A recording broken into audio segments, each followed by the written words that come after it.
Baik, bismillahirrahmanirrahim. Assalamualaikum warahmatullahi wabarakatuh.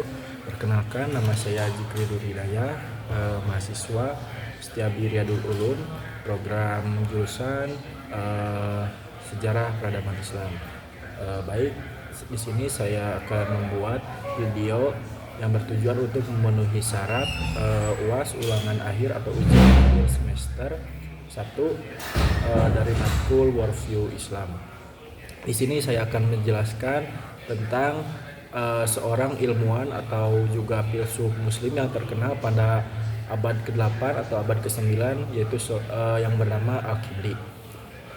Al-Kindi memiliki nama lengkap yaitu Abu Yusuf Yakub bin Ishaq al-Sabah Al-Kindi. Dia lahir sekitar tahun 801 Masehi di Kufah atau Irak.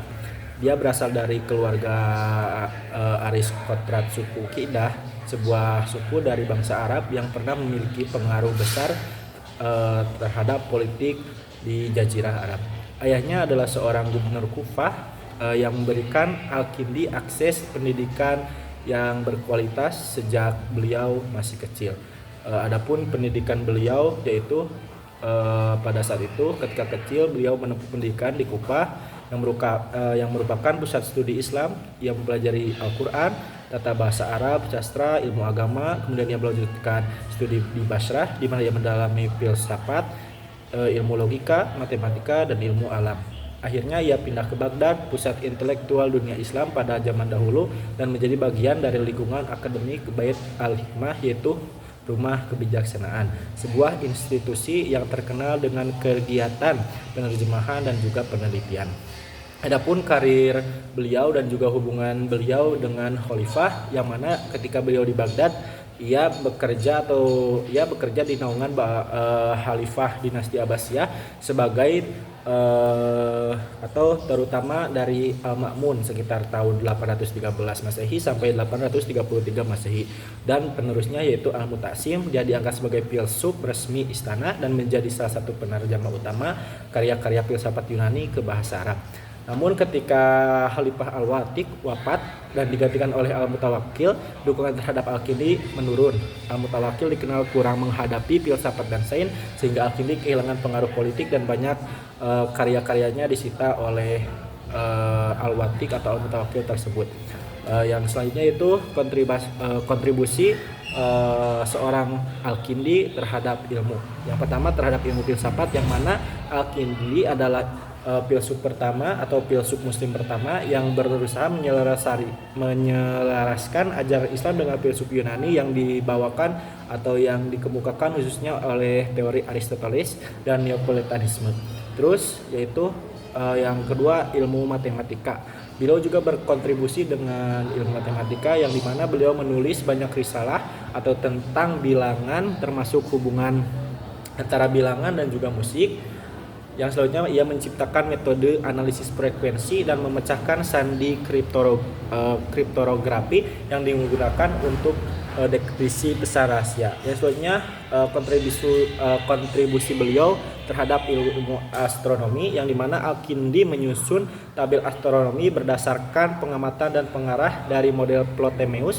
Ia juga membahas gerak benda, langit, dan juga kalender. Yang selanjutnya Al-Kindi berkontribusi dalam ilmu musik, yang mana beliau adalah orang yang pertama kali mendokumentasikan sistem notasi dalam tradisi Arab yang menjelaskan hubungan matematika antara nada, musik, frekuensi, menyebutkan bahwa musik dapat mempengaruhi kondisi emosional seseorang dan juga fisik seseorang. Yang selanjutnya yaitu kontribusi beliau terhadap ilmu kedokteran, yang mana beliau juga Al-Kindi menulis buku tentang farmakologi dan pengobatan yang memperkenalkan penggunaan dosis obat yang tepat dan berdasarkan perhitungan matematika.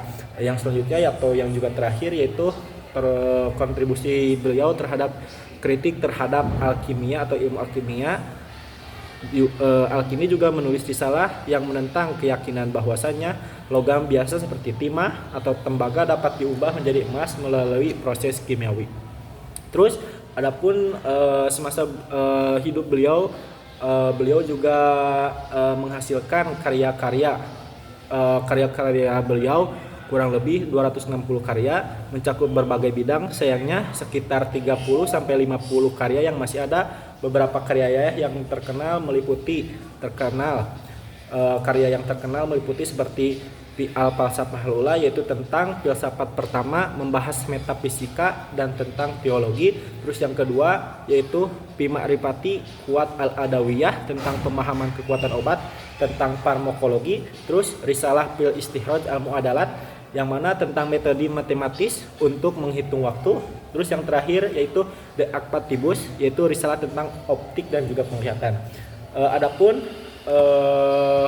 riwayat atau akhir hidup beliau, yaitu Al-Kindi meninggal sekitar tahun 873 Masehi di Baghdad. Setelah kematiannya, pemikirannya mengalami masa-masa kurang populer di kalangan ulama konservatif, tetapi warisan ilmiahnya atau ilmu-ilmu yang telah diamalkan atau yang masih terkenal, masih dipakai, dihargai sebagai perintis yang membawa sains Yunani ke dunia Islam.